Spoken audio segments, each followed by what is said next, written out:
ఇప్పుడు దేశవ్యాప్తంగా సంచలనం సృష్టిస్తోంది. భారత్ పాకిస్తాన్ మధ్య తీవ్ర ఉద్రిక్తతల నేపథ్యంలో ఇండియన్ ప్రీమియర్ లీగ్ ఐపీఎల్ను నిరవధికంగా వాయిదా వేస్తున్నట్లు బీసీసీఐ అధికారికంగా ప్రకటించింది.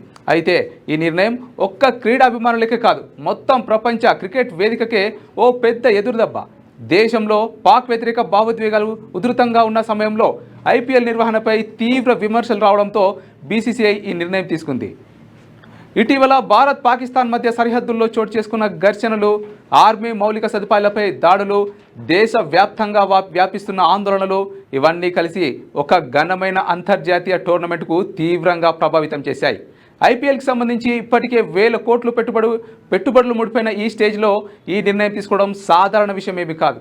ఫ్రాంచైజీలు, స్పాన్సర్లు, బ్రాడ్కాస్టింగ్ హక్కులు కలిగిన సంస్థలు అందరూ ఇప్పుడు తలలు పట్టుకుంటున్నారు.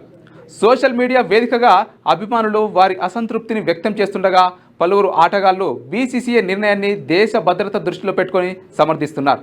కొందరు ఆవేదన వ్యక్తం చేస్తూ ఇది క్రీడలపై రాజకీయ ప్రభావం అని అభిప్రాయపడుతున్నారు.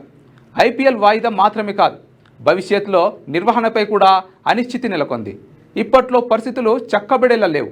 అంతర్జాతీయ ఆటగాళ్ల భద్రత, విదేశీ పర్యటనలు అన్నీ సమస్యగా మారాయి. బీసీసీఐ సీనియర్ అధికారుల ప్రకారం పరిస్థితులు కుదిరిన తర్వాతే తదుపరి షెడ్యూల్ ప్రకటిస్తామని వారు తెలిపారు. అయితే నిరవధికంగా వాయిదా వేసినట్లు చెప్పడం వల్ల ఇది సాధారణ ఆలస్యం కాదనే సందేశం అందరికీ స్పష్టమవుతోంది. ఒకవేళ ఐపీఎల్ రద్దు అయితే దేశీయ క్రికెటర్లకు ఇది ఒక వెనుకడుగు. కోట్లాది రూపాయల ఆదాయానికి ఇది భారీ దెబ్బ. మున్ముందు దేశీయ లీగల్ భవిష్యత్తు ఏంటన్న దానిపై ఇప్పుడు చర్చలు మొదలయ్యాయి.